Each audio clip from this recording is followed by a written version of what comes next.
The morning mist clung to the Afghan mountains like a shroud, but through her scope, Staff Sergeant Cassandra Mills could see her target clearly, a figure moving across a distant ridgeline exactly 4,127 meters away. Her spotter, Corporal Jake Harrison, lowered his rangefinder and shook his head slowly. "Before we jump back in, tell us where you're tuning in from, and if this story touches you, make sure you're subscribed because tomorrow I've saved something extra special for you." Cass, that's over 2.5 miles. The record for a confirmed kill is 3,540 meters, and that was a once-in-a-lifetime shot with perfect conditions. Cassandra's finger hovered over the trigger of her Chaitak M200 intervention rifle. Below them in the valley, her fellow Marines were pinned down by enemy fire, their extraction helicopter circling helplessly outside the kill zone. The insurgent commander on that distant ridge was coordinating the entire ambush through his radio, and every second of delay meant more American lives were at risk. "Impossible," she whispered, echoing Jake's assessment.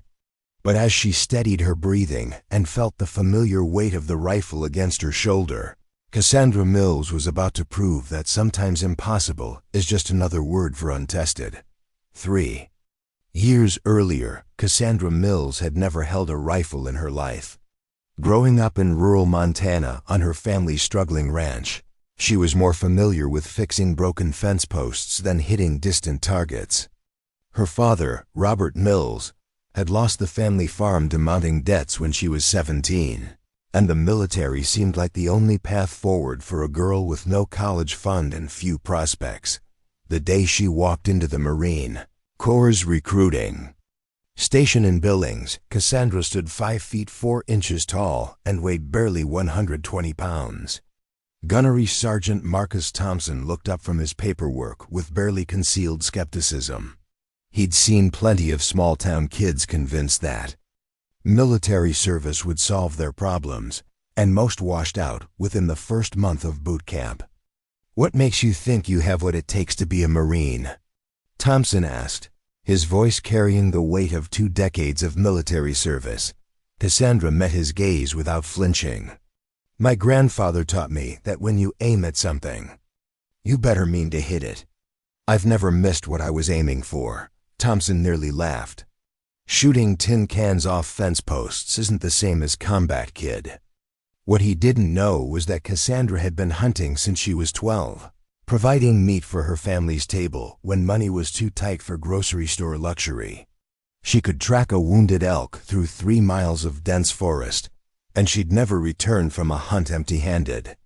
Her grandfather, a Korean War veteran named Eugene Mills, had taught her that patience and precision were more valuable than speed and aggression. Boot camp at Paris Island was a brutal awakening. The South Carolina heat and humidity were unlike anything Montana had prepared her for, and the physical demands pushed her body to its absolute limits. While larger recruits struggled with the mental pressure, Cassandra found that the discipline and structure came naturally to her. She'd been waking up at 4:30 a.m. to do ranch chores since she was 10 years old. It was during weapons training that her true talent revealed itself. On the rifle range, while other recruits struggled to hit targets at 300 meters, Cassandra was consistently placing rounds in the black at 500 meters with iron sights. Her shooting instructor, Staff Sergeant Maria Rodriguez, had seen thousands of recruits come through her range, but she'd never seen natural marksmanship like this. "Mills, where did you learn to shoot like that?" Rodriguez asked after Cassandra had posted her 3rd consecutive perfect score. "My grandfather's old Winchester, ma'am. He said if you're going to take a life, animal or otherwise, you owe it to them to make it clean and quick." Rodriguez made a note in Cassandra's file that would change the trajectory of her entire military career. After graduation from boot camp, instead of being assigned to infantry or logistics like most of her class, Cassandra received orders to report to the Scout Sniper School at Quantico, Virginia. Scout Sniper School was where dreams went to die. The 8-week course had a failure rate of over 60%, and those who made it through were considered among the elite marksmen in the world. The curriculum covered everything from advanced ballistics and meteorology to fieldcraft and camouflage. Students learned to calculate bullet drop, wind drift, and atmospheric pressure effects on projectiles traveling over vast distances. Cassandra arrived at Quantico in September, along with 23 other Marines selected for their exceptional marksmanship. The class was led by Master Sergeant David Chun, a legendary sniper with confirmed kills in Iraq and Afghanistan. Chun's first words to the class set the tone for what was to come. "Gentlemen and lady," he said, his eyes settling on Cassandra, "you're here because you can shoot. But shooting paper targets and putting rounds on enemy combatants are two entirely different skills. Half of you will quit before we're done. The other half will earn the right to be called scout snipers." The first weeks were dedicated to classroom instruction. Students learned the science behind long-range shooting, how a bullet's trajectory is affected by the Coriolis effect of Earth's rotation, how temperature changes the density of air, and thus the behavior of a projectile, how to read wind patterns from vegetation and terrain features. Cassandra absorbed every detail like a sponge, her ranch-bred intuition for weather and environment giving her an edge over city-raised Marines. Mathematical precision required for long-range shooting came naturally to her. While other students struggled with ballistic coefficients and trajectory calculations, Cassandra found herself visualizing the parabolic path of bullets across vast distances. She could account for a 10-mile-per-hour crosswind at 800 meters. Faster than most students could input the data into their calculators, but technical knowledge was only half the equation. The physical demands of sniper training were unlike anything Cassandra had experienced, even in basic training. Students spent hours in uncomfortable positions, maintaining perfect stability while their muscles screamed for relief. They crawled through mud, sand, and thorns during stalking exercises, learning to move undetected across terrain where even the slightest mistake would mean immediate failure. The stalking phase was where many students met their end. The exercise required them to infiltrate within 200 meters of instructor observation posts without being detected, then take a precision shot at a designated target. The instructors used high-powered optics and had years of experience, spotting even the most carefully concealed students. Cassandra's ranch background served her well here too. She understood how to read terrain, how to use natural cover and concealment, and most importantly, how to move with the infinite patience required for successful hunting. While other students rushed their approaches and were quickly spotted, Cassandra would take 6 or 7 hours to cover ground that could be walked in 30 minutes. Her first stalking exercise took place in the dense forest surrounding Quantico. The objective was to get within 200 meters of an observation post situated on a hilltop, then engage a target without being spotted. Cassandra began her approach at dawn, moving only when wind stirred the vegetation around her, freezing completely whenever the breeze died down. By mid-afternoon, she had covered less than half the required distance, but she had not been spotted. Other students had already been eliminated, their positions given away by reflections from their scopes, movement that was too fast, or camouflage that didn't match the surrounding environment. Cassandra continued her methodical approach, testing each step before committing her weight, constantly scanning for instructor positions that might detect her movement. As the sun began to set, she finally reached her firing position, the target. A small steel plate, placed 400 meters from the observation post, required a precise shot through a narrow gap in the trees. Cassandra settled into position behind her rifle, controlling her breathing as she had been taught, and squeezed the trigger with steady pressure. The .308 round found its mark with a metallic ping that echoed across the valley. Cassandra had not only successfully infiltrated undetected, but had also made a perfect shot under pressure. Master Sergeant Chun's voice crackled over the radio. "Outstanding work, Mills. Extract to Rally Point Alpha." Week after week, Cassandra's performance set her apart from her classmates. Her shooting scores were consistently perfect, her stalking exercises flawless, and her understanding of ballistics superior to Marines with years more experience. But it wasn't just technical skill that made her exceptional, it was her mindset, where other snipers might feel pressure or anxiety before taking a difficult shot. Cassandra felt only calm focus. She approached each target with the same methodical precision her grandfather had taught her while hunting deer in the Montana wilderness. Every shot was deliberate, every movement calculated, every breath controlled. The final exercise of Scout Sniper School was designed to test everything students had learned. It was a 3-day field exercise that combined stalking, camouflage, observation, and precision shooting under simulated combat conditions. Students were required to infiltrate an enemy position, gather intelligence, and engage multiple targets at varying ranges while avoiding detection.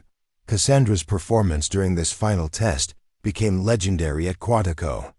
She successfully infiltrated within 150 meters of the objective, gathered all required intelligence, and engaged 7 targets at ranges from 400 to 1,200 meters without missing a single shot. Her hide sight was so well concealed that instructors literally walked within 5 feet of her position without detecting her presence. When the exercise concluded, Master Sergeant Chen called her aside privately. "Mills, in 15 years of instructing this course, I've never seen natural talent like yours. You have the potential to be one of the greatest snipers in Marine Corps' history, but talent alone won't get you there. The real test comes when you're downrange and lives depend on your ability to perform under pressure."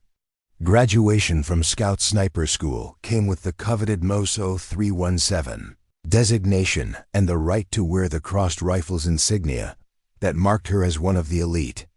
But for Cassandra, it was just the beginning of her journey toward that impossible shot in the Afghan mountains. Her first deployment came 6 months later, to the volatile Helmand province in Afghanistan. The region was a hotbed of Taliban activity, with improvised explosive devices, ambushes, and sniper attacks claiming American lives on a daily basis. Cassandra was assigned to 1st Battalion, 8th Marines, under the command of Captain William Hayes, a veteran officer who understood the value of precision marksmanship in counterinsurgency operations. Preparing and narrating this story took us a lot of time, so if you are enjoying it, subscribe to our channel. It means a lot to us. Now back to the story. Afghanistan was unlike anything Cassandra had imagined. The terrain was harsh and unforgiving, with rocky mountains, deep valleys, and sparse vegetation that offered little concealment. The enemy knew the ground intimately and used it to their advantage, setting up ambushes and escape routes that had been perfected over decades of warfare. Cassandra's first mission was a patrol through the village of Kasaba, where intelligence indicated the presence of a high-value target, a Taliban commander, responsible for coordinating attacks on coalition forces. The patrol was meant to be routine reconnaissance, but in Afghanistan, no mission was ever truly routine. The convoy of 3 armored vehicles made its way through the narrow streets of Kasaba just after dawn. Local civilians went about their morning routines, but there was tension in the air that experienced Marines could feel like electricity before a thunderstorm. Children who would normally run alongside the vehicles begging for candy and MREs were nowhere to be seen. Cassandra rode in the lead vehicle, her rifle ready and her eyes scanning rooftops and windows for signs of hostile activity. Her spotter, Corporal Danny Morrison, was monitoring radio communications while simultaneously watching for targets through his spotting scope. The partnership between sniper and spotter was crucial. Morrison's job was to identify threats, calculate range and environmental conditions, and provide security while Cassandra focused on making precision shots. The attack came without warning. An improvised explosive device buried in the road detonated under the second vehicle, filling the air with smoke and debris. Immediately, Small arms fire erupted from multiple positions, catching the patrol in a carefully planned ambush. The Taliban fighters had chosen their positions well, with overlapping fields of fire that made movement extremely dangerous. Captain Hayes' voice came over the radio, calm and controlled despite the chaos. Contact left, contact right. Sniper. Team, I need you to identify and neutralize hostile positions. This was the moment Cassandra had trained for, but no amount of preparation could fully simulate the adrenaline and fear that comes with real combat. The difference between shooting paper targets and putting bullets into human beings who were actively trying to kill you was immense. But Cassandra's training took over. Through her scope, she identified a muzzle flash from a window approximately 300 meters away. The Taliban fighter was using the building for cover while firing at Marines who were pinned down in the street below. Cassandra steadied her breathing, accounted for the slight crosswind, and squeezed the trigger. Her first combat shot was a direct hit. The enemy fire from that position ceased immediately. But there was no time to dwell on the significance of the moment. More targets were presenting themselves, and her fellow Marines were depending on her precision to survive. Over the next 20 minutes, Cassandra engaged 7 different targets at ranges from 200 to 600 meters.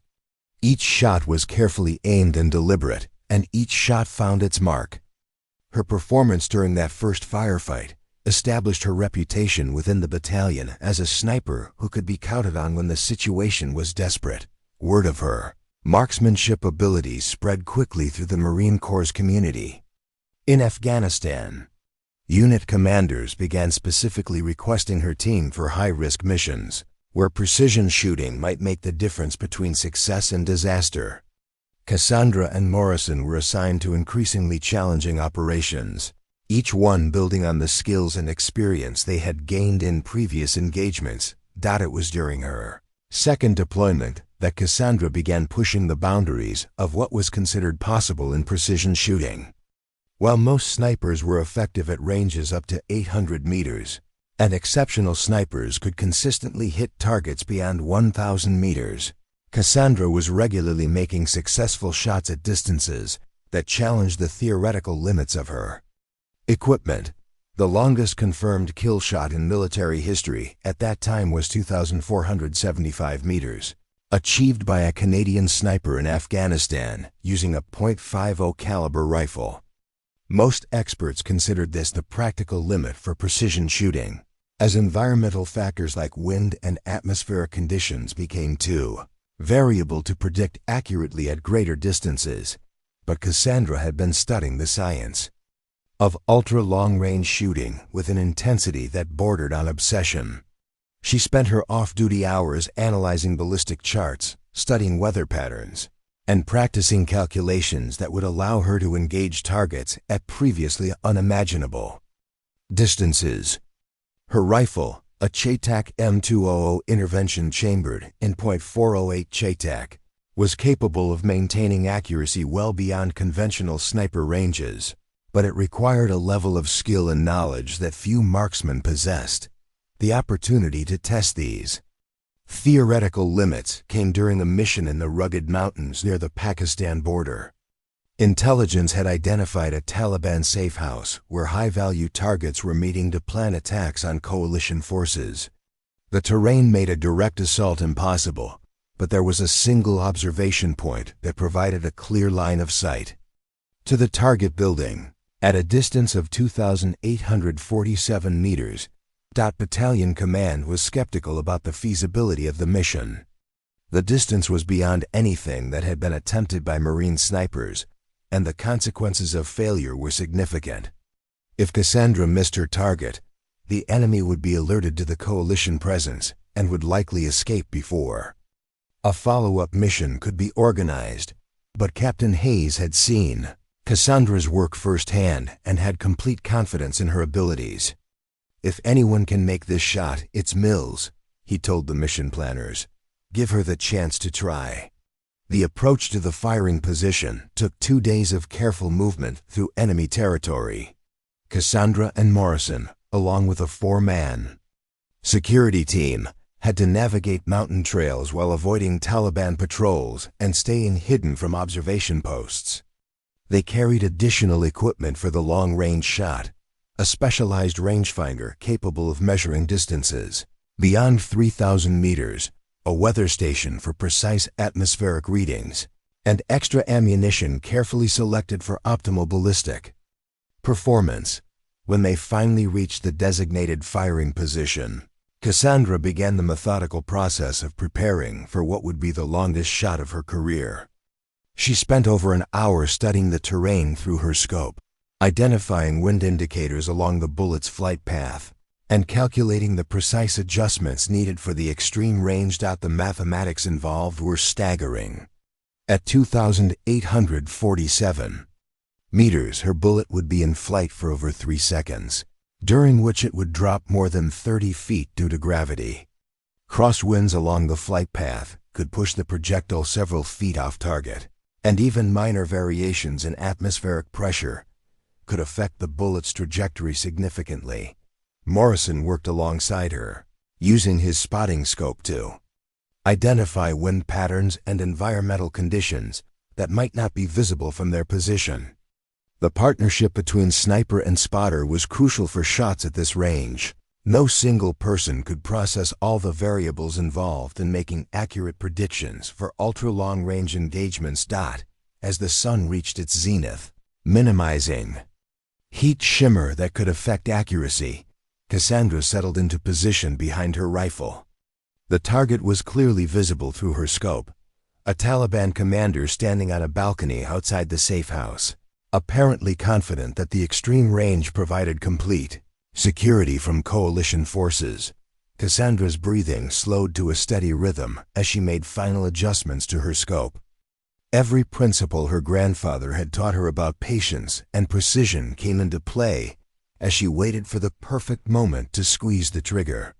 Wind conditions had to be exactly right, her body position had to be perfectly stable, and her mental focus had to be absolute. The shot broke cleanly, and a .408 Chaitak round began its 3-second journey across the Afghan mountains. Through her scope, Cassandra watched as the bullet arced through the air, following the precise trajectory she had calculated. At 2,847 meters, she scored a direct hit, eliminating the target and setting a new record for Marine Corps' precision shooting. But even this remarkable achievement was just preparation for what was to come. As Cassandra's reputation for impossible shots grew, so did the difficulty of the mission she was assigned. Each successful engagement built her confidence and refined her understanding of ultra-long-range ballistics, preparing her for the moment when she would face a target at over 4,000 meters, a distance that would push the boundaries of what was physically possible with small arms fire. The stage was set for a shot that would redefine the limits of precision marksmanship and prove that sometimes impossible is just another word for untested. The intelligence briefing for Operation Nightfall came at 0400 hours on a cold December morning in 2019. Major Sandra Coleman stood before a room of elite Marines, her expression grave as she outlined the mission that would push military capabilities to their absolute limits. "Gentlemen and Mills," she began, acknowledging Cassandra with a slight nod, "we have a situation that requires unprecedented precision. Our target is Colonel Ahmad Nazir, a Taliban commander who has been coordinating attacks across 3 provinces. He's responsible for the deaths of over 40 coalition personnel in the past 6 months." The intelligence photographs showed a fortified compound nestled high in the Hindu Kush Mountains, surrounded by steep cliffs and accessible only through heavily defended mountain passes. Nazir had chosen his stronghold well. It was virtually impregnable to conventional assault, and previous attempts to eliminate him had failed catastrophically. "The problem," Major Coleman continued, "is that Nazir never leaves his compound, and he's learned to stay away from windows and open areas. Our drone surveillance has identified only one vulnerability. Each morning at precisely 0630 hours, he conducts an inspection of his perimeter defenses from a specific watchtower. He's visible for exactly 90 seconds. Captain Hayes studied. The tactical map spread across the briefing table. The terrain was nightmarish jagged peaks, deep ravines, and weather patterns that could change from clear skies to blinding snow squalls within minutes. What's the range from the nearest feasible firing position? Major Coleman's answer sent a chill through the room. 4,127 meters. The silence that followed was profound. Even the most experienced snipers in the room understood the implications of that number. At that distance, a bullet would be in flight for over 4 seconds, during which countless variables could affect its trajectory. The curvature of the Earth itself would come into play, and the Coriolis effect would push the projectile several feet off course. Lieutenant Colonel Michael Patterson, the battalion commander, was the first to speak. "Major, that distance exceeds any confirmed kill shot in military history by over 500 meters. Are we certain this is feasible?" All eyes turned to Cassandra, who had been studying the topographical maps with intense concentration. She traced the flight path with her finger, calculating elevation changes, wind patterns, and atmospheric conditions that would affect a bullet traveling that incredible distance. "It's at the very edge of what's physically possible," she said. Quietly, the .408 Chaytak round will still have lethal energy at that range, but the precision required ... She paused, considering the magnitude of what was being asked. "I'd need perfect conditions, perfect equipment, and perfect execution. There would be no margin for error." Major Coleman leaned forward. "Mills, I need a straight answer. Can you make this shot?" Cassandra met her gaze without flinching. "Give me the right conditions and the right support, and I'll put that round exactly where it needs to go." The planning phase for Operation Nightfall consumed the next 2 weeks. Every aspect of the mission had to be calculated with mathematical precision, from the approach route to the firing position to the exact timing of the shot. Cassandra worked closely with the battalion's meteorological team, studying historical weather patterns for the target area and identifying the optimal conditions for ultra-long-range shooting. The technical challenges were staggering. At 4,127 meters, environmental factors that were negligible at shorter ranges became critical variables. A temperature change of just 5 degrees could alter the bullet's trajectory by several feet. A crosswind of 10 miles per hour, barely noticeable to someone standing on the ground, could push the projectile completely off target. Master Sergeant Chun flew in from Quantico, specifically to assist with the ballistic calculations. He brought with him the most advanced computer modeling software available to the Marine Corps, programs that could account for dozens of variables simultaneously and predict bullet behavior with unprecedented accuracy. "Cassandra," he said as they worked through the calculations, "what you're attempting goes beyond marksmanship. This is applied physics at the highest level. You're not just shooting a rifle, you're launching a precision projectile across a distance where the smallest miscalculation will mean complete failure." The ammunition for the shot had to be specially selected and prepared. Each .408 Chaytak round was individually weighed and measured, with only the most perfectly manufactured bullets deemed acceptable for the mission. The propellant charges were measured to within 1/10 of a grain, ensuring consistent muzzle velocity that would be critical for accuracy at extreme range. Cassandra's rifle received a complete overhaul from the Corps' best armorers. Every component was inspected, adjusted, and tested to ensure optimal performance. The barrel was hand-lapped to remove microscopic imperfections that could affect accuracy, and the trigger was adjusted to break at exactly 2 pounds of pressure. Even the rifle's stock was modified to provide the most stable shooting platform possible. The team selected for the mission was small but elite. Besides Cassandra and Morrison, it included Sergeant First Class Tony Rodriguez, a communications specialist who would coordinate with command during the operation, and Corporal Lisa Zhang, a medic cross-trained in advanced reconnaissance. Each team member had been thoroughly briefed on their role in what was being called the most ambitious sniper mission in military history. Infiltration began on December 15th, with the team inserted by helicopter at a landing zone 20 kilometers from the target area.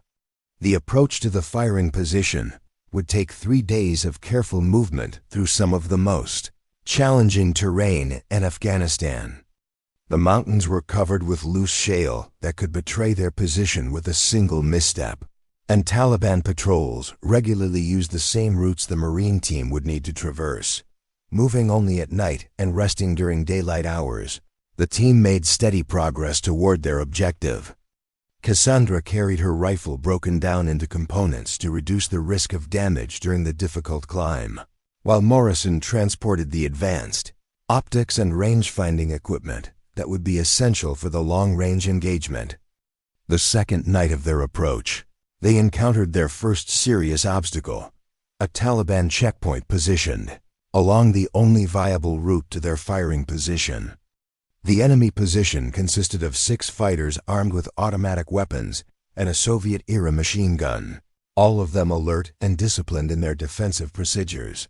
John conducted a careful reconnaissance of the checkpoint, identifying patrol patterns and fields of observation that the team would need to avoid. The Taliban fighters were clearly experienced, rotating their positions regularly and maintaining constant communication with their headquarters via handheld radio. "We can't go around," Rodriguez whispered during their planning session. "The terrain on both sides is too exposed, and we don't have time for a lengthy detour." Cassandra studied the checkpoint through her night vision scope, calculating ranges and angles of approach. "I can neutralize the sentry silently, but we'll need to move fast once I start shooting. The sound suppressor will reduce the noise, but it won't eliminate it completely." The engagement began at 0245 hours. Cassandra's first shot, taken from a range of 400 meters, eliminated the Taliban fighter manning the machine gun. Her second shot, fired 3 seconds later, dropped the sentry positioned at the checkpoint's entrance. The remaining fighters had no time to react before Morrison and Rodriguez closed with them, using night vision and superior training to overwhelm the position in less than 30 seconds. The checkpoint was cleared without raising an alarm, but the team knew their window of opportunity was shrinking. Taliban forces would eventually notice the missed radio check-ins, and search patrols would be dispatched to investigate. They had perhaps 6 hours before the entire air would be swarming with enemy fighters, the final approach to the firing. Position required a dangerous traverse across an exposed ridgeline, where a single misstep could send a team member tumbling down a 1,000-foot cliff face. Cassandra led the way, testing each foothold and handheld before committing her weight, while Morrison secured climbing ropes that would allow the team to negotiate the most treacherous sections safely. They reached their designated firing position just as the first hints of dawn began to appear on the eastern horizon. The location was a narrow ledge barely wide enough for 2 people, carved into the face of a cliff that provided an unobstructed view across the valley to Nazir's compound. At 4,127 meters away, the target building was visible only through high-powered optics, appearing as a tiny structure dwarfed by the massive mountains surrounding it. Cassandra immediately began setting up her rifle, assembling the precision components. With practiced efficiency, while Morrison deployed their range-finding and meteorological equipment, every movement had to be deliberate and controlled. At this altitude and in these conditions, even the slightest vibration could affect the stability of their shooting platform. Environmental conditions were far from ideal. Wind speeds at various elevations along the bullet's flight path ranged from 5 to 15 miles per hour, with directions that shifted unpredictably as air currents followed the complex mountain topography. The temperature was minus 12 degrees Fahrenheit, cold enough to affect both human performance and ammunition ballistics. Morrison began taking detailed atmospheric readings, measuring barometric pressure, humidity, and temperature at regular intervals to establish baseline conditions for the shot. Pressure steady at 24.8 inches, he reported quietly. Temperature stable at -12, humidity at 43%.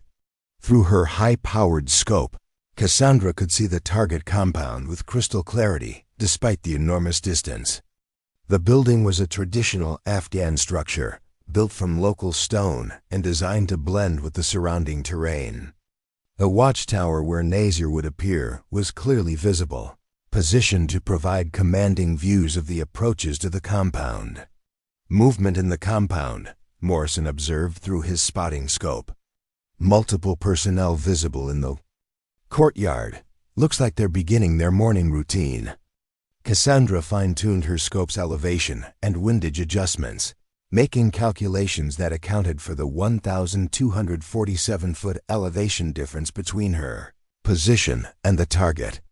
At this range, even the rotation of the Earth would affect her bullet's flight path, requiring compensation for the Coriolis effect that would push her round slightly to the right of her point of aim. The mathematical complexity of the shot was staggering. Her bullet would follow a parabolic arc that would carry it nearly 80 feet above the line of sight at its highest point. During its 4-second flight time, crosswinds could push it dozens of feet off course, while changes in air density at different elevations would affect both its velocity and trajectory. Time check, Morrison whispered. 0625 hours. Target should appear in approximately 5 minutes.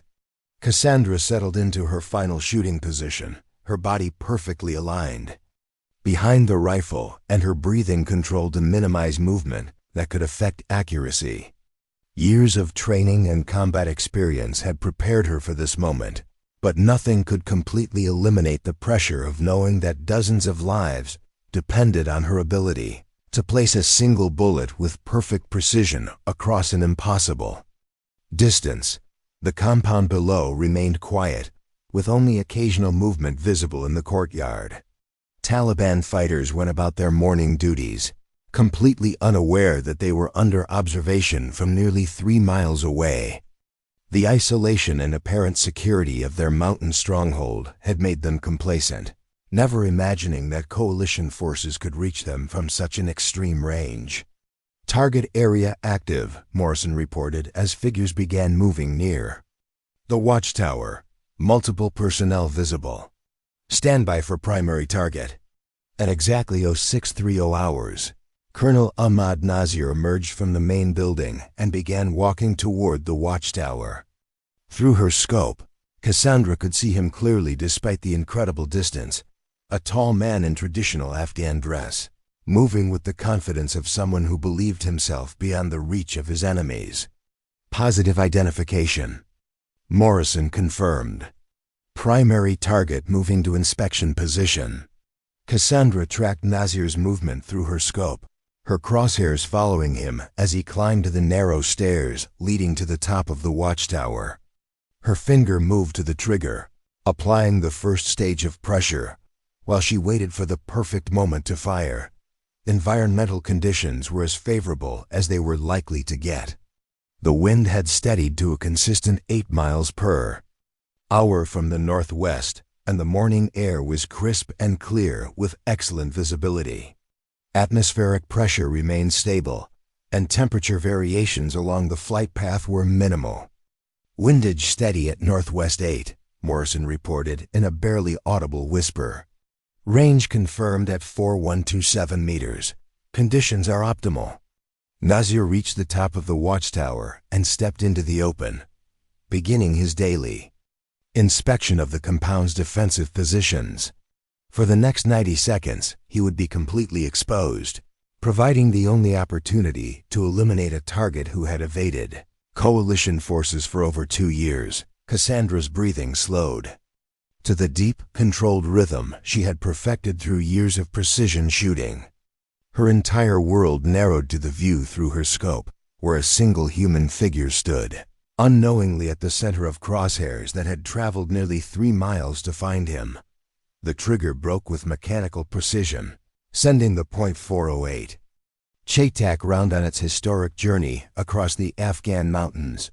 4 seconds and 27 hundredths later, At a range of 4,127 meters, Cassandra Mills achieved what military experts had considered impossible, rewriting the record books and proving that the limits of human capability are often just boundaries waiting to be crossed. The .408 Chaytek round left the muzzle of Cassandra's rifle at 3,200 feet per second, beginning a journey that would defy every conventional understanding of what was possible in precision shooting. Through her scope, she watched the vapor trail of the bullet arc across the crystalline morning air, a barely visible line connecting her position to a target. Nearly 3 miles away, time seemed suspended as the projectile followed its calculated trajectory through the thin mountain atmosphere. Morrison tracked its flight through his spotting scope, his breath held as he watched physics and human skill combine in ways that challenged the very limits of military science. Time of flight: 3 seconds, Morrison whispered, his voice barely audible in the mountain silence. At 2,000 meters downrange, the bullet had already dropped 15 feet below the line of sight. Its velocity decreased to 2,800 feet per second by air resistance and the extreme altitude. The crosswind had pushed it 2 feet to the left of its original path, exactly as Cassandra's calculations had predicted when she applied windage compensation. 3.5 seconds. At 3,000 meters, the round was following a trajectory that no sniper had ever attempted in combat conditions. The bullet's energy was still sufficient for a lethal hit, but its path had become increasingly vulnerable to environmental variables that would have made a miss inevitable for any marksman with less perfect preparation. 4 seconds. Through her scope, Cassandra could see Colonel Nasser still standing in the watchtower, completely unaware that his fate had been sealed by a trigger pull that occurred nearly 3 miles away and 4 seconds in the past. The Taliban commander was examining something in his hands, possibly intelligence reports or communications equipment, when the .408 Chaytek round completed its impossible journey. The impact was instantaneous and decisive. At 4,127 meters, traveling at just over 2,100 feet per second, the precision projectile struck its target with surgical accuracy. Through the high-powered optics, Morrison watched as the figure in the watchtower simply vanished from view. "Target down," he confirmed, his voice carrying a mixture of awe and professional satisfaction. "Direct hit at 4-1-2-7 meters. Confirmed kill." The compound below erupted into chaos as Taliban fighters realized their commander had been eliminated by an impossible shot from an unknown position. Figures ran between buildings, seeking cover from an enemy they couldn't locate and couldn't comprehend. Radio chatter exploded across monitored frequencies as confused reports tried to make sense of what had just occurred. But for Cassandra Mills, the moment held a strange quality of anticlimax. Years of training, months of preparation, and a lifetime of developing extraordinary skills had culminated in a single trigger pull that lasted a fraction of a second.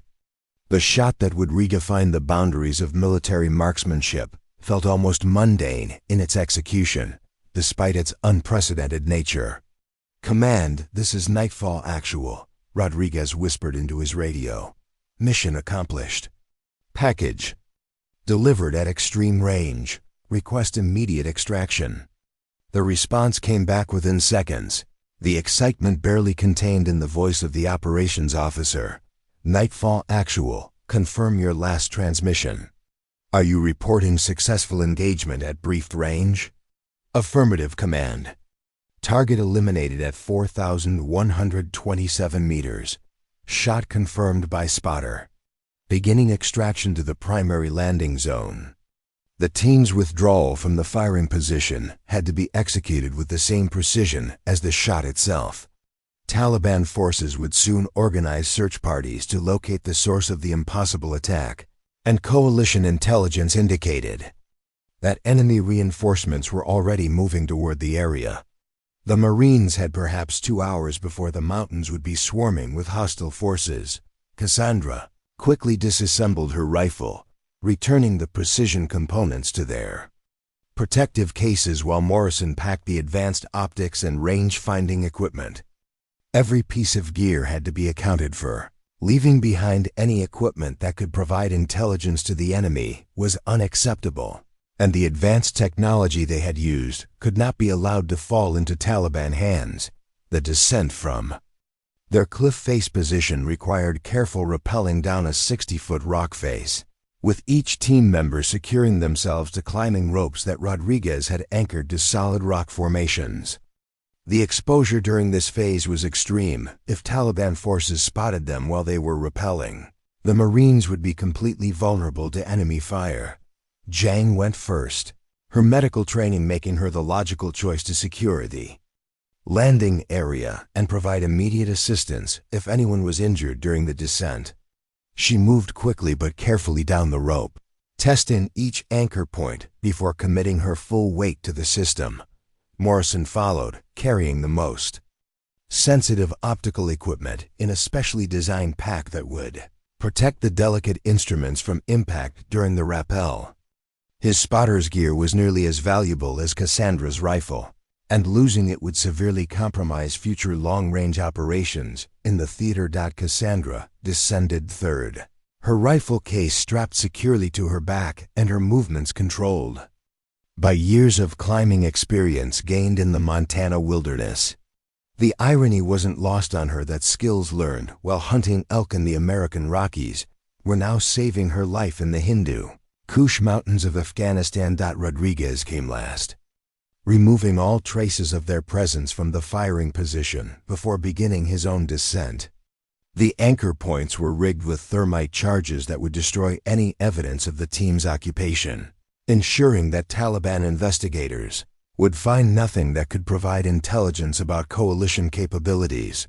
The extraction route led through a series of narrow valleys and steep-sided ravines that provided concealment from observation, but made rapid movement nearly impossible. The team had to balance speed against stealth, moving quickly enough to stay ahead of pursuing forces while maintaining the noise discipline necessary to avoid detection. 2 hours into their withdrawal, they encountered their first sign of Taliban response to the assassination. A patrol of 8 fighters was moving up the valley floor, clearly searching for signs of the coalition team responsible for their commander's death. The enemy patrol was well armed and moving with the aggressive confidence of fighters who believed they had their quarry trapped in the mountains. From their concealed position among the rocks above the valley floor, the Marines watched as the Taliban fighters examined the terrain with growing frustration. The extreme range of the shot had completely confused them. No one in the Taliban organization believed that coalition forces possessed the capability to engage targets at such distances.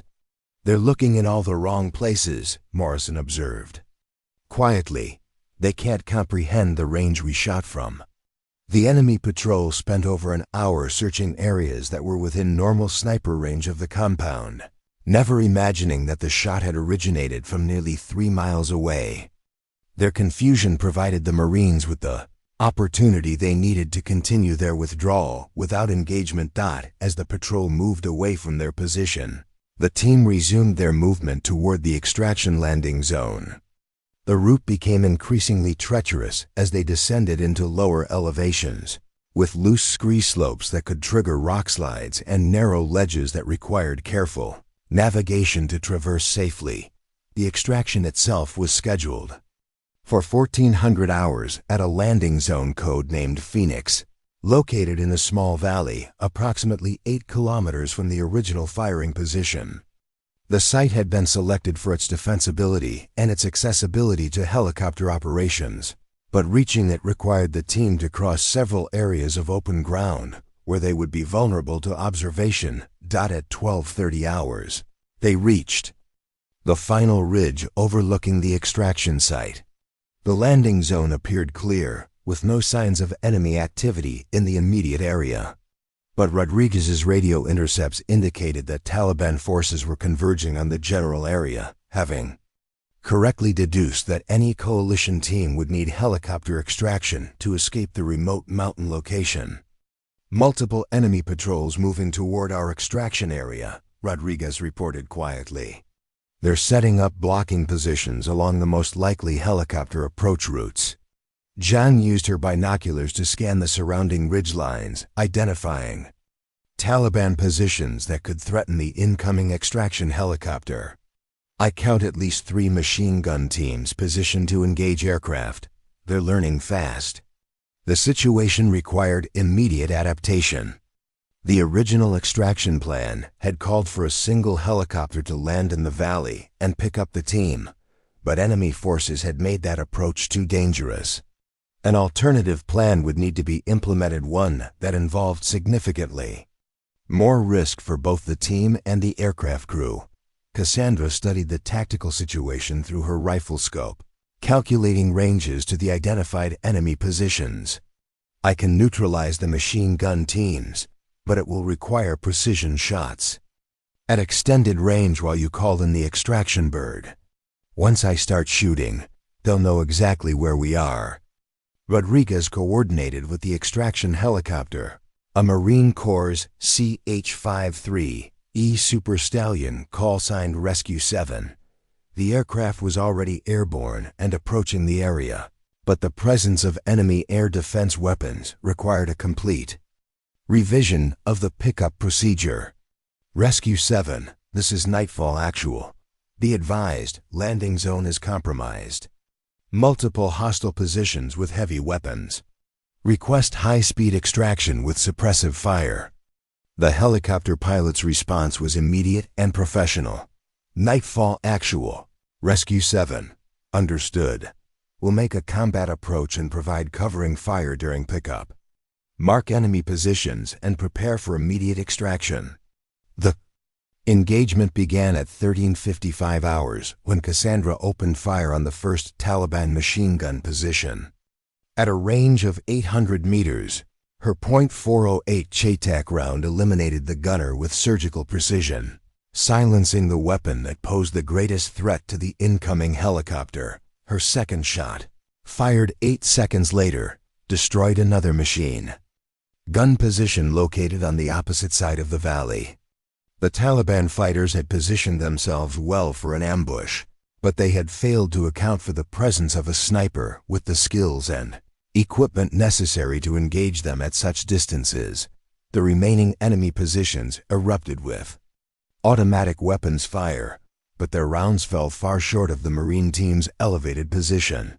The Taliban fighters were firing at maximum range with assault rifles and light machine guns, weapons that lacked the precision necessary for effective long-range engagement. Rescue 7 appeared over the southern ridge at exactly 1400 hours, the massive helicopter thundering through the valley at low altitude while its door gunners engaged any Taliban positions that presented themselves. The aircraft's approach was aggressive and direct, designed to minimize exposure time while providing maximum suppressive fire. The extraction itself took less than 30 seconds. The helicopter flared to a hover just long enough for the 4 Marines to sprint across the landing zone and dive through the aircraft's rear ramp.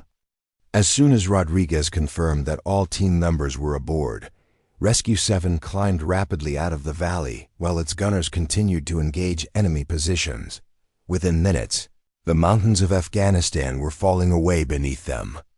As the helicopter climbed to cruising altitude for the flight back to base, the mission that military experts had considered impossible had been executed flawlessly, demonstrating capabilities that would reshape tactical doctrine for special operations forces worldwide.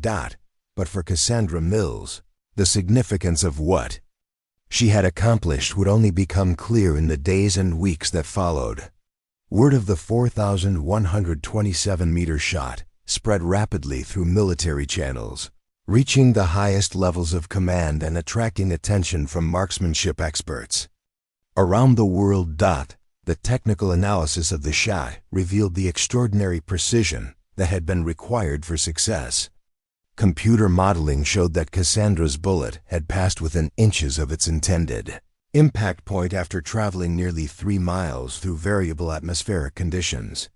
The margin for error had been essentially zero. Any deviation in windage, elevation, or timing would have resulted in a complete miss. Master Sergeant Chun arrived at the base 3 days later to conduct a detailed debriefing of the mission. His analysis of the shot would become the foundation for new training programs designed to push the boundaries of long-range marksmanship even further. "Cassandra," he said during their private conversation, "what you accomplished goes beyond anything in military history. You didn't just set a record. You proved that human capability combined with advanced technology can achieve what was previously considered physically impossible." The documentation of the shot required extensive verification to satisfy the strict standards required for official military records. Every aspect of the mission was analyzed, from the ballistic calculations to the environmental conditions to the precision of the equipment used. Multiple independent sources confirmed the range, the conditions, and the successful engagement. When the verification process was complete, Cassandra Mills had officially achieved the longest confirmed kill shot in military history, a record that stood not just as a testament to individual skill, but as proof that the limits of human potential are often just boundaries waiting to be transcended. The impact of the shot extended far beyond military circles. Defense contractors began developing new weapons systems designed to exploit the ultra-long-range capabilities that Cassandra had demonstrated. Training programs were revised to incorporate the techniques and technologies that had made the impossible shot possible. But perhaps most importantly, the mission proved that in an age of advanced technology and precision weapons, the human element, skill, determination, and the willingness to attempt what others consider impossible remains the decisive factor in military operations. As Cassandra cleaned her rifle in the armory that evening, she reflected on a journey that had taken her from a struggling ranch in Montana to the highest levels of military marksmanship. The shot that would define her career had lasted only 4 seconds, but it represented a lifetime of preparation, training, and dedication to achieving perfection in one of the most demanding skills in warfare. 6 months after Operation Nightfall, Staff Sergeant Cassandra Mills found herself standing in the Pentagon's most secure briefing room, facing a panel of generals, defense contractors, and military scientists who had traveled from around the world to understand how she had achieved the impossible. The fluorescent lights reflected off polished oak tables where classified documents detailed every aspect of her record-breaking shot, analyzed down to the molecular level. General Patricia Hawkins, the Marine Corps' Deputy Commandant for Combat Development, opened the session with words that would reshape military doctrine for decades to come. "Ladies and gentlemen, we are here to examine not just a single shot, but a fundamental shift in what we consider possible in modern warfare. Staff Sergeant Mills has proven that human capability, properly trained and equipped, can exceed our most optimistic projections." The assembled experts represented the cutting edge of military technology. Dr. James Morrison from Lawrence Livermore National Laboratory had spent 3 decades studying ballistics and atmospheric physics. Colonel Sarah Chen led the Army's Advanced Marksmanship Unit, responsible for training the nation's elite competitive shooters. Representatives from major defense contractors sat alongside foreign military attaches who had been granted unprecedented access to understand American capabilities. Cassandra felt profoundly out of place among these decorated officers and renowned scientists, but her discomfort vanished the moment the technical discussion began. These weren't politicians or bureaucrats. They were people who understood the science behind what she had accomplished, and their questions reflected genuine curiosity about the practical applications of ultra-long-range precision shooting. "Staff Sergeant Mills," Dr. Morrison began, consulting a thick folder of ballistic calculations, "our computer models indicate that your shot operated at the very edge of physical possibility. The atmospheric conditions, the equipment tolerances, the human factors, everything had to align perfectly. Can you walk us through your decision-making process during those final seconds?" Cassandra had relived those moments countless times during debriefings, but discussing them with this audience felt different. These people weren't interested in congratulations or medals. They wanted to understand how to replicate and exceed what she had achieved. The key was understanding that at that range, you're not just shooting a rifle, she explained, gesturing toward the detailed terrain maps displayed on the wall. You're launching a precision projectile through a complex atmospheric system. Every variable matters: temperature gradients at different altitudes, wind patterns that change along the flight path, even the exact ammunition temperature when the round is fired. Colonel Chun leaned forward, her own sniper background evident in the precision of her questions. The psychological pressure must have been enormous. You knew that dozens of Marines were depending on your accuracy, and you had perhaps 90 seconds to execute a shot that no one had ever attempted. How do you maintain the mental clarity required for that level of precision? This question struck at the heart of what separated elite snipers from skilled marksmen. Cassandra had learned, through years of combat experience, that technical knowledge meant nothing without the mental discipline to apply it under extreme pressure. It's about accepting responsibility without being paralyzed by it, she said. My grandfather taught me that when you decide to take a shot, you commit completely to that decision. Doubt and hesitation are the enemies of precision. Once I had calculated the variables and confirmed the conditions were optimal, the shot became inevitable. The technical analysis that followed consumed the next 4 hours. Every aspect of the mission was dissected and examined through multiple scientific lenses. Atmospheric physicists presented models showing how air density variations at different altitudes had affected the bullet's trajectory. Ballistics experts demonstrated how temperature fluctuations could alter muzzle velocity by dozens of feet per second. Materials scientists discussed the molecular properties of the ammunition that had made such accuracy possible. But perhaps the most significant revelation came from the psychological evaluation conducted by military psychiatrists. Their analysis revealed that Cassandra possessed a rare combination of traits that made ultra-long-range shooting possible: exceptional spatial reasoning, the ability to maintain focus under extreme stress, and what they termed positive risk tolerance, the capacity to attempt difficult tasks without being paralyzed by the possibility of failure. What we're seeing here, explained Dr. Rachel Foster, the Pentagon's chief military psychologist, is not just exceptional marksmanship, but a cognitive profile that allows for performance at the very limits of human capability. Staff Sergeant Mills processes complex multivariable problems intuitively, making calculations that would require computers for most people. The implications extended far beyond individual performance.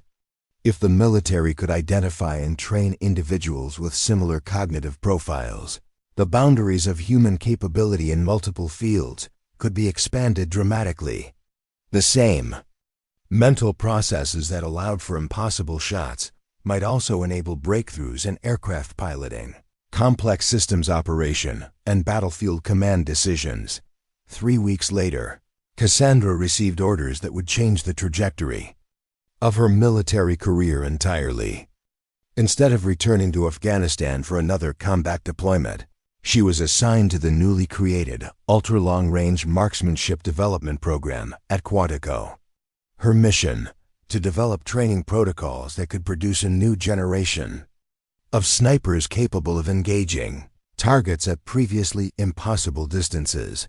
The program represented a complete departure from traditional sniper training. Instead of focusing primarily on fieldcraft and conventional marksmanship, students would study advanced physics, meteorology, and ballistics at a level typically reserved for graduate-level engineering programs.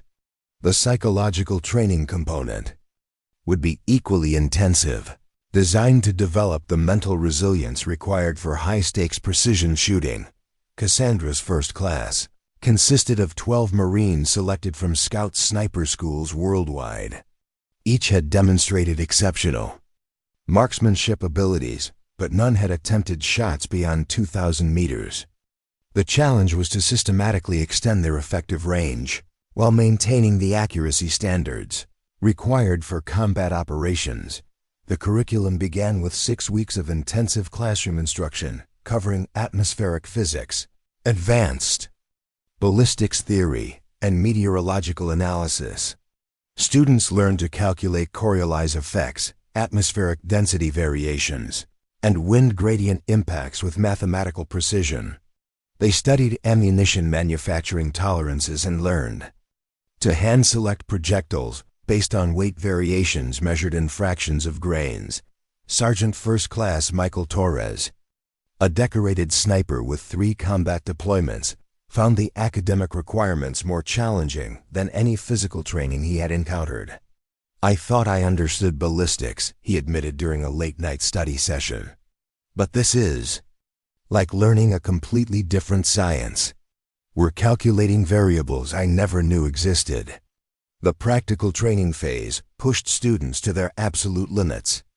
Starting with shots at 1,500 meters, already beyond the effective range of most military snipers, the program gradually extended engagement distances while maintaining stringent accuracy standards. Students who couldn't consistently hit targets at each range progression were eliminated from the program. By week 10, only 7 students remained. The attrition rate was brutal, but Cassandra knew that ultra-long-range shooting demanded perfection in ways that conventional marksmanship did not. A miss at 800 meters might wound a target or force them to seek cover. A miss at 3,000 meters meant complete failure, often with strategic consequences that extended far beyond individual engagements. The breakthrough came during week 12, when Corporal Lisa Zhang, the same medic who had participated in Operation Nightfall, achieved a confirmed hit at 3,200 meters during a live-fire exercise. The shot represented a validation of the training program's methodology and proved that Cassandra's techniques could be transmitted to other shooters. Zhang's success demonstrates that ultra-long-range capability isn't dependent on unique individual talent, Cassandra reported to General Hawkins during a program review. "With proper training, equipment, and psychological preparation, we can systematically produce snipers capable of engaging targets at ranges previously considered impossible." The program's success attracted international attention. Allied military forces requested access to the training protocols, recognizing that ultra-long-range precision shooting capabilities could provide decisive advantages in counter-terrorism and special operations missions. The British SAS, Canadian JTF-2, and Australian SASR all sent personnel to observe and participate in advanced training cycles. Meanwhile, the technological development inspired by Cassandra's shot was revolutionizing military equipment. Defense. Contractors developed new rifle systems specifically designed for ultra-long-range applications, incorporating advanced barrel manufacturing techniques and precision trigger systems that could maintain accuracy across thousands of rounds. Ammunition manufacturers created projectiles with unprecedented ballistic coefficients, designed to maintain velocity and stability at extreme ranges. The optical systems underwent equally dramatic improvements. New scope designs incorporated automatic atmospheric correction systems that could calculate environmental variables in real time, providing firing solutions that accounted for dozens of factors simultaneously. Laser rangefinders achieved accuracy measured in centimeters rather than meters, essential for the precision required at ultra-long ranges. But perhaps the most significant development was the integration of artificial intelligence into sniper training and operations. AI systems could analyze thousands of variables simultaneously, providing predictive models for bullet behavior that exceeded human computational ability. However, the technology remained dependent on human judgment and execution. No computer could replace the mental clarity and physical precision required to place a bullet exactly where it needed to go. 2 years after Operation Nightfall, Cassandra received a visit from Master Sergeant Chen, now retired from active duty, but serving as a consultant to the Marksmanship Development Program. He brought with him a piece of intelligence that would define the next phase of her career. "Cassandra," he said, settling into a chair in her Quantico office, "we've received reports of hostile snipers attempting to replicate your techniques. Several enemy organizations have begun developing their own ultra-long-range capabilities, and intelligence suggests they're specifically targeting American personnel." The implications were sobering. The same innovations that had given American forces a decisive advantage were now being studied and copied by adversaries around the world. Cassandra's historic shot had opened a new domain of warfare, one that required constant innovation to maintain superiority. "What's the threat assessment?" she asked, already understanding that her role was about to change once again. Chun pulled out a classified folder containing satellite imagery and intelligence. "Reports from multiple theaters. We're tracking at least 6 hostile sniper teams with equipment and training designed for shots beyond 2,500 meters. They're specifically targeting high-value American personnel officers, special operations teams, technical specialists." The photo showed enemy positions in Syria, Iraq, and Afghanistan where insurgent snipers had attempted ultra-long-range shots against coalition forces. Most had failed due to inadequate training or equipment, but several near misses suggested that hostile capabilities were improving rapidly. "We need countermeasures," Chun continued. "And we need someone who understands ultra-long-range operations better than anyone else in the world." 3 months later, Staff Sergeant Cassandra Mills received orders for her most challenging assignment yet, leading a specialized team tasked with hunting enemy snipers who pose strategic threats to American forces worldwide. The mission would require her to travel to active combat zones, identify hostile ultra-long-range capabilities, and neutralize threats that conventional forces couldn't address. The team assembled for this mission represented the pinnacle of American military capability. Besides Cassandra, it included 2 graduates from her training program, a signals intelligence specialist capable of intercepting enemy communications, and a tactical air controller who could coordinate precision airstrikes when direct engagement wasn't feasible. Their first assignment took them to northern Syria, where intelligence indicated that a foreign sniper with advanced training was systematically targeting American special operations personnel. 3 attempted shots had been detected, with the longest engagement occurring at an estimated range of 2,800 meters. The precision of the attempts suggested professional military training rather than insurgent improvisation. The hunt for this enemy sniper would test every skill Cassandra had developed throughout her career. Unlike her previous missions, where she had clear targets and known positions, this assignment required her to think like her adversary, predicting where and when the next attack might occur. The enemy sniper had chosen his operating area well. The mountainous terrain provided countless potential firing positions, with overlapping fields of observation that made detection extremely difficult. Local population centers offered concealment and logistical support, while the complex political situation made large-scale search operations impossible. Cassandra's team established their base of operations in an abandoned compound overlooking the valley where the previous attacks had occurred. From this position, they could monitor enemy communications, observe potential firing positions, and respond rapidly when the hostile sniper revealed himself. The psychological dimension of sniper versus sniper warfare added layers of complexity that Cassandra had never experienced. Both shooters possessed exceptional skills and advanced equipment, making the engagement as much a battle of intellect and patience as marksmanship ability. The first sniper to reveal their position might well become the victim rather than the fire hunter. After 2 weeks of careful observation and intelligence gathering, Cassandra's team detected the enemy sniper's preparation for another attack. Intercepted radio communications indicated that a high-value American target would be visiting a forward operating base within the enemy's engagement zone, providing the perfect opportunity for another ultra-long-range assassination attempt. Race to locate and neutralize the hostile sniper before he could engage. American personnel would test every skill Cassandra had developed throughout her unprecedented career.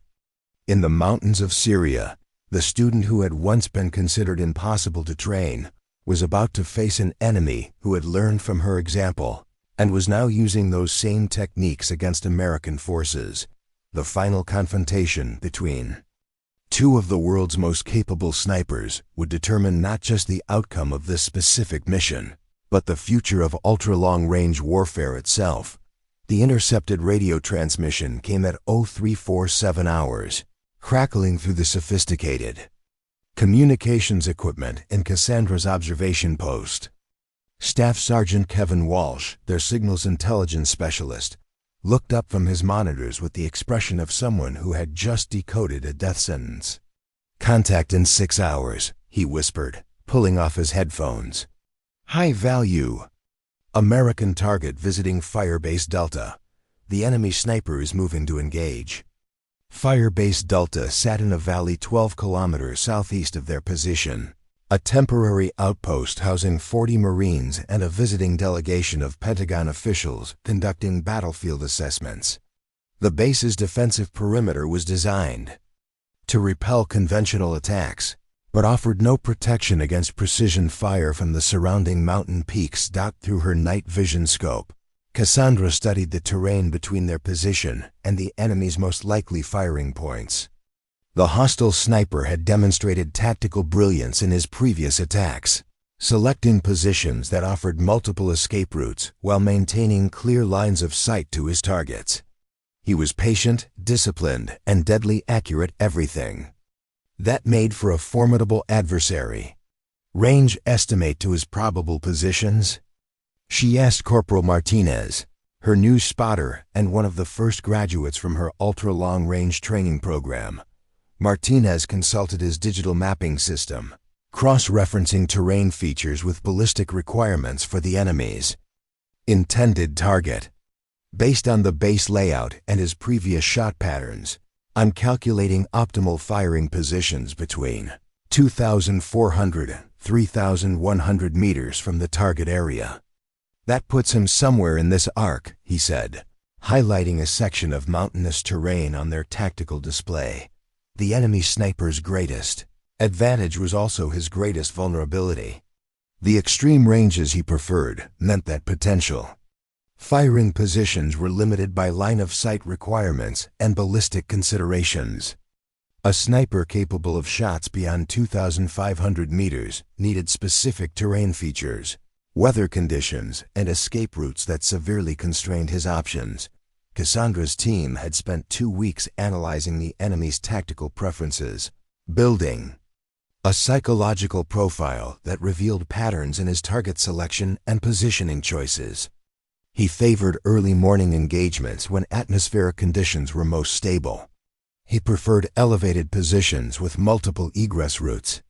Most importantly, he had never attempted a shot beyond 2,850 meters, suggesting either equipment limitations or training constraints that could be exploited. "He's good, but he's not improvising," Cassandra observed, studying satellite imagery of the potential firing positions. "Every shot he's taken follows the same tactical template. He's applying doctrine rather than adapting to specific situations." This insight provided the key to predicting his next move. While Cassandra had learned to think beyond conventional sniper doctrine, making shots that defied established limitations, her adversary appeared bound by more rigid tactical thinking. He was skilled within his operational parameters, but potentially vulnerable when those parameters were challenged. The plan that emerged from their tactical discussion was audacious in its simplicity. Rather than attempting to locate the enemy sniper after he revealed his position by firing, they would position themselves to engage him before he could take his shot. The key was identifying his exact firing position from among dozens of potential sites. then executing a precision shot at a range that would push Cassandra's own capabilities to their absolute limits. At 0500 hours, the team began their movement toward their chosen overwatch position. The route required a treacherous climb up a near-vertical cliff face, but it would provide them with observation of every potential firing position the enemy might select. More importantly, it would place them at a range where Cassandra's superior. Training and equipment would provide decisive advantages. The climb took over 2 hours, with each team member carrying specialized equipment designed for ultra-long-range operations. Cassandra's rifle had been modified with the latest developments in precision shooting technology, a barrel manufactured to tolerances measured in thousandths of an inch, a trigger system that broke with mechanical perfection, and optics that could resolve targets at distances where atmospheric distortion became a significant factor. By 0730 hours, they had established their firing position on a narrow ledge overlooking the valley system where Firebase Delta was located. Through her advanced optics, Cassandra could see the base clearly despite the 4-kilometer distance, watching as Marines went about their morning routines, unaware that they were about to become targets in a deadly game of precision shooting. Movement. On Ridge 7, Martinez reported, studying the distant mountains through his spotting scope. Single figure, moving toward the crest. Range, 3,847 meters. Cassandra swung her rifle toward the indicated position, her scope revealing a tiny figure moving with the deliberate care of a professional sniper, seeking the perfect firing position. At nearly 4 kilometers away, the enemy appeared as little more than a dark speck against the rocky mountainside, barely visible even through her high-powered optics. Positive identification, she confirmed after several minutes of observation.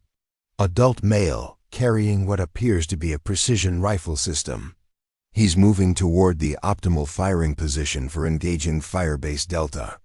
The range was staggering, 3,847 meters, nearly 500 meters farther than her record-breaking shot in Afghanistan.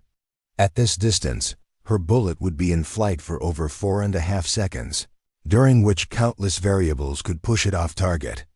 The mathematics involved were so complex that success would require not just perfect execution, but optimal environmental conditions that might not occur.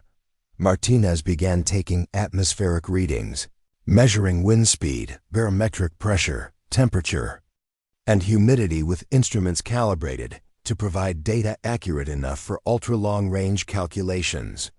Wind variable from southwest, ranging from 8 to 12 miles per hour. Temperature steady at 42 degrees. Barometric pressure 24.6 inches and rising. The conditions were marginal for a shot at this extreme range. The variable wind patterns would require constant recalculation of trajectory, and the atmospheric pressure was at the lower end of optimal parameters. But time was running out in less than an hour. The enemy sniper would be in position to engage American personnel at Firebase Delta. Through her scope, Cassandra watched as the hostile sniper reached his chosen firing position and began setting up his rifle. His movements were professional and methodical, revealing training that was clearly military in origin. He understood the technical requirements for ultra-long-range shooting, but his equipment appeared to be based on older technology. That would limit his effective range to around 2,800 meters. "He's good," Martinez observed, watching the enemy's setup procedures through his spotting scope. "But his rifle system looks like it's Generation 1 technology. Probably accurate to about 2,800 meters, but not much beyond." This technological disadvantage provided Cassandra with a critical advantage. Her advanced rifle system, developed specifically for ultra-long-range applications, was capable of maintaining accuracy well beyond 4,000 meters when paired with proper training and optimal conditions. The enemy sniper had positioned himself at a range where he felt secure from return fire, not realizing that American sniper technology had advanced far beyond his understanding. At 0815 hours, Movement at Firebase Delta indicated that the high-value targets were beginning their inspection tour of the facility. The enemy sniper immediately began final preparations for his shot, adjusting his scope and settling into his firing position. In approximately 10 minutes, he would attempt to assassinate senior American military officials from a position he believed was beyond the reach of coalition forces. Cassandra began her own final preparations, calculating a firing solution that would account for the extreme range, variable atmospheric conditions, and time constraints imposed by the tactical situation. The mathematics were so complex that she relied on both computer modeling and intuitive understanding developed through years of ultra-long-range shooting experience. Wind holding steady at Southwest 10, Martinez reported. Pressure stable. Temperature unchanged. Conditions are as good as we're going to get. At 3,847 meters, Cassandra would be attempting a shot that exceeded her Afghanistan record by over 700 meters. The trajectory would carry her bullet nearly 100 feet above the line of sight at its highest point, and crosswinds could push it dozens of feet off course during its flight time of 4.6 seconds. The margin for error was essentially zero. Any miscalculation would result in a complete miss and the likely success of the enemy's assassination attempt. Through her scope, she could see the enemy sniper settling into his final shooting position, his rifle trained on Firebase Delta, where American personnel were conducting their inspection. In less than 5 minutes, he would take a shot that could change the strategic balance in the region, eliminating senior military leaders, whose loss would have ramifications far beyond this single engagement.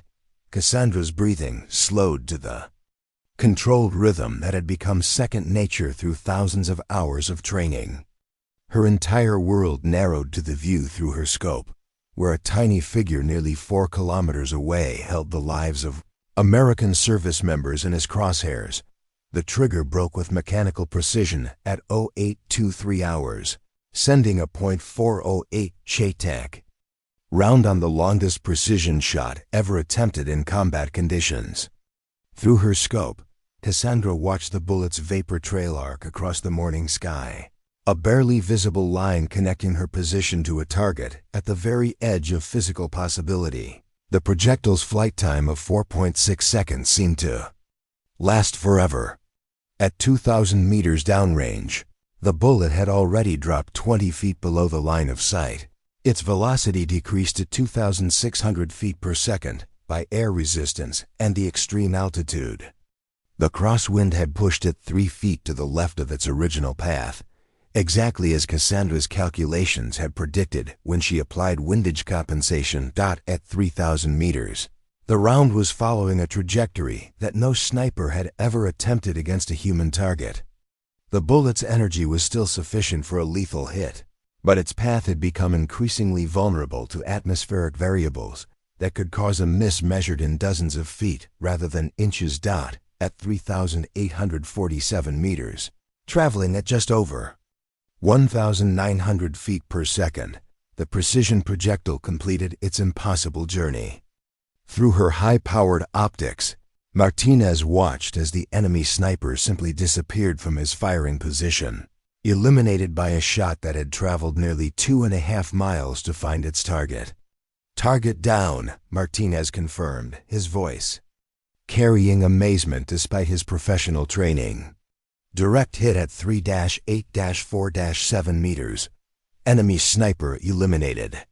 The confirmation came not just from visual observation, but from communications intelligence. Within minutes, enemy radio networks were reporting the impossible loss of their most capable sniper, killed by a shot that exceeded their understanding of what American forces could achieve. The psychological impact of the engagement would reverberate through hostile organizations for months to come. But for Cassandra Mills, the shot represented something far more significant than another record or another eliminated threat. Standing on that mountain ledge in Syria, having just executed a precision shot that pushed human capability beyond any previous boundary, She understood that her journey from a struggling ranch in Montana to the pinnacle of military marksmanship was complete. The girl who had learned to hunt with her grandfather's old Winchester had become the world's most capable precision shooter, proving that the limits of human potential are often just challenges waiting for the right person to transcend them. Her shots had not just eliminated enemies, they had redefined what was possible when skill, technology, and determination combined in perfect harmony. As her team began their extraction from the mountain position, Cassandra reflected on a career that had consistently turned impossible into accomplished. The records she had set would eventually be broken by someone else. Trained in programs she had developed and equipped with technology her achievements had inspired, but the lesson of her story would endure long after the specific details of her shots were forgotten. That human beings, properly trained and equipped, can achieve things that seem to defy the laws of physics themselves. In a world increasingly dominated by automation and artificial intelligence, Staff Sergeant Cassandra Mills had proven that the human element, courage, skill, and the willingness to attempt what others consider impossible remains the decisive factor in the most challenging endeavors. 3 years later, Master Sergeant Cassandra Mills stood before a new class of sniper students at Quantico, watching as they struggled with ballistic calculations that had once seemed impossibly complex to her as well. The training program she had developed was now producing a new generation of ultra-long-range specialists, each one capable of shots that would have been considered science fiction just a decade earlier. The word impossible, she told her students, is just another way of saying untested. Your job is to test the limits of what's possible, then push beyond them. The enemy is counting on you to accept conventional limitations. Your mission is to prove them wrong. Outside the classroom windows, Marines were practicing on ranges that extended to 4,000 meters and beyond, regularly achieving shots that would have made headlines just a few years earlier. The impossible had become routine, transformed into doctrine through the systematic application of science, technology, and human determination. But in the mountains of Afghanistan and Syria, where the longest shots in military history had redefined the boundaries of warfare itself, the legend of the sniper who said impossible and then proved herself wrong continued to inspire a new generation of warriors who refused to accept that any target was beyond their reach. Up next, you've got 2 more standout stories right on your screen. If this one hits the mark, you won't want to pass these up. Just click and check them out. And don't forget to subscribe and turn on the notification bell so you don't miss any upload from us.